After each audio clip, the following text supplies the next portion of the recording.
Assalamualaikum warahmatullahi wabarakatuh. Yang terhormat dosen pengampu mata kuliah Bahasa Indonesia Bapak Agi Ahmad Ginanjar, Magister Pendidikan, dan rekan-rekan yang saya banggakan. Pertama-tama marilah kita panjatkan puji beserta syukur kehadirat Allah Subhanahu wa Ta'ala, karena atas limpahan rahmat dan karunia-Nya saya dapat melaksanakan presentasi pada kali ini dalam keadaan sehat walafiat. Tak lupa sholawat beserta salam semoga terlimpah curahkan kepada Nabi besar Muhammad SAW dan sampai kepada kita selaku umatnya. Seperti kata peribahasa, tak kenal maka tak sayang. Oleh karena itu, izinkan saya memperkenalkan diri terlebih dahulu. Nama saya Ratna Dea Puspita dengan NPM 212103026 dari kelas A, jurusan Pendidikan Masyarakat, Fakultas Keguruan dan Ilmu Pendidikan Universitas Siliwangi. Pada kesempatan kali ini, saya akan menjelaskan mengenai relevansi program kursus dan pelatihan dengan konsep kewirausahaan. Mari disimak yuk! Pendidikan dan teknologi saling berkesinambungan antara satu sama lain. Dengan adanya pendidikan, maka teknologi dapat diciptakan. Begitupun sebaliknya, dengan adanya teknologi, maka sistem pendidikan pun dapat berubah dari waktu ke waktu. Seperti misalnya, sistem pendidikan pada zaman dahulu pasti berbeda dengan sistem pendidikan pada zaman sekarang. Nah, revolusi yang ada menyebabkan pola kehidupan manusia juga berubah. Segala aktivitas dapat tergantikan dengan adanya teknologi. Hal tersebut berpengaruh terhadap pengangguran. Semakin digantikan dengan teknologi, maka semakin berkurang pula sumber daya manusia yang dibutuhkan. Oleh karena itu, dengan adanya kewirausahaan inilah dapat menghasilkan seorang wirausahawan yang mandiri dan mempunyai kreativitas yang tinggi. Melalui program kursus dan pelatihan inilah, peserta didik akan mampu menciptakan wirausahanya sendiri dengan berbagai skill yang ada. Apa sih yang dimaksud dengan kursus dan pelatihan? Apakah kalian tahu apa itu kursus dan pelatihan? Yuk, mari kita kenali apa itu kursus dan pelatihan. Menurut Kamus Besar Bahasa Indonesia, kursus adalah pelajaran tentang suatu pengetahuan atau keterampilan yang diberikan dalam waktu singkat. Sedangkan menurut Direktorat Pembinaan Kursus dan Kelembagaan mendefinisikan kursus sebagai proses pembelajaran tentang pengetahuan atau keterampilan yang diselenggarakan dalam waktu singkat oleh suatu lembaga yang berorientasi pada kebutuhan masyarakat dan dunia usaha atau industri. Pelatihan juga merupakan kegiatan yang dirancang untuk mengembangkan sumber daya manusia melalui rangkaian kegiatan identifikasi, pengkajian, serta proses belajar yang terencana. Hal ini dilakukan melalui upaya untuk membantu mengembangkan kemampuan yang diperlukan agar dapat melaksanakan tugas secara baik sekarang maupun di masa yang akan datang.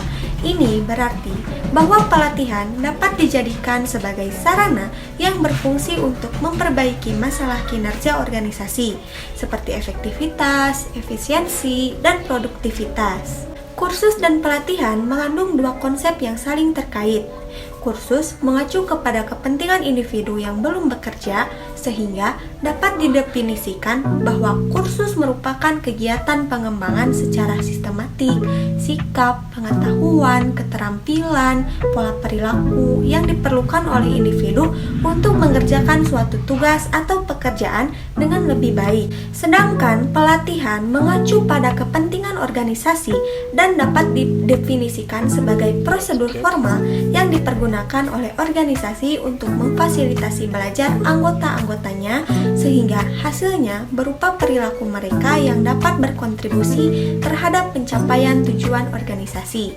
Nah, dapat disimpulkan bahwa program kursus dan pelatihan merupakan program yang sangat bagus, terutama dalam mempersiapkan dan menggali potensi maupun keterampilan untuk berwirausaha, sehingga berkurangnya pengangguran serta kemiskinan.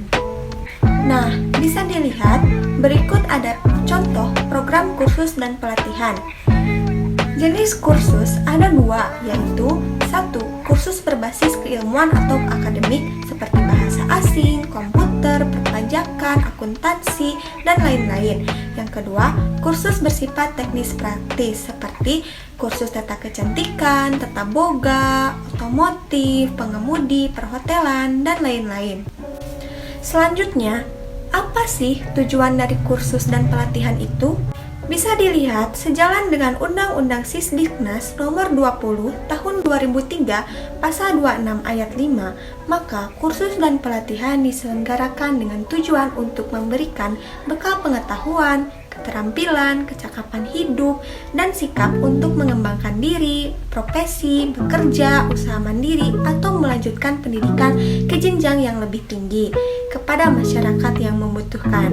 Jadi, kursus dan pelatihan sebagai bagian dari pendidikan non-formal diselenggarakan bagi siapa saja yang ingin mengembangkan bakat dalam suatu bidang keterampilan, terkhusus memberikan kesempatan masyarakat yang tidak mampu menempuh pendidikan formal maupun yang ingin mendapatkan pengetahuan dan keterampilan dalam waktu tidak terlalu lama agar bisa digunakan untuk bekerja maupun membuka usaha. Selanjutnya, apa itu konsep kewirausahaan? Yuk, kita kenali apa yang dimaksud dengan konsep kewirausahaan itu. Nah, menurut Richard Kanulan, menyatakan kewirausahaan didefinisikan sebagai bekerja sendiri atau self-employment. Seorang wirausahawan membeli barang saat ini pada harga tertentu dan menjualnya pada masa yang akan datang dengan harga tidak menentu. Jadi, definisi ini lebih menekankan pada bagaimana seseorang menghadapi risiko atau ketidakpastian. Beliau menjelaskan konsep kewirausahaan dengan bekerja sendiri atau self-employment. Nah, seperti yang kita ketahui, memiliki usaha dan bergabung terhadap usaha seseorang adalah berbeda. Semua orang pasti ingin menjadi pengusaha yang mengandalkan kemampuan diri sendiri dalam mencapai tujuannya. Oleh karena itu, seorang wirausahawan tidaklah mudah. Perlu sikap optimis dan berani mengambil risiko agar hasil yang diharapkan pun dapat tercapai. Untuk selanjutnya, saya akan menyampaikan simpulan dari presentasi pada kali ini. Satuan pendidikan non-formal, yaitu salah satunya kursus dan pelatihan, juga memiliki peran dan tanggung jawab untuk melaksanakan pendidikan yang bermutu. Keberadaan kursus dan pelatihan itu sangat membantu cita-cita bangsa Indonesia, yaitu mencerdaskan kehidupan bangsa. Yang artinya, keberadaan kursus dan pelatihan sangatlah membantu masyarakat untuk mempunyai sesuatu yang berbeda atau meningkatkan soft skill dengan mengikuti kursus dan pelatihan yang berada di sekitar masyarakat tersebut. Nah, ada banyak alasan masyarakat mengikuti kursus dan pelatihan, yaitu salah satunya ingin memperoleh pendidikan berkelanjutan yang dapat ditempuh dalam waktu singkat serta hasilnya dapat langsung dirasakan dalam kehidupan sehari-hari, serta dapat membuka usaha secara mandiri agar tingkat pengangguran pun dapat berkurang. Demikian yang dapat saya sampaikan, semoga materi pada kali ini dapat bermanfaat bagi kita semua. Jalan-jalan ke bandara, tak lupa membeli makanan. Demikian presentasi saya, mohon maaf atas segala kekurangan. Terima kasih atas perhatiannya. Wassalamualaikum warahmatullahi wabarakatuh.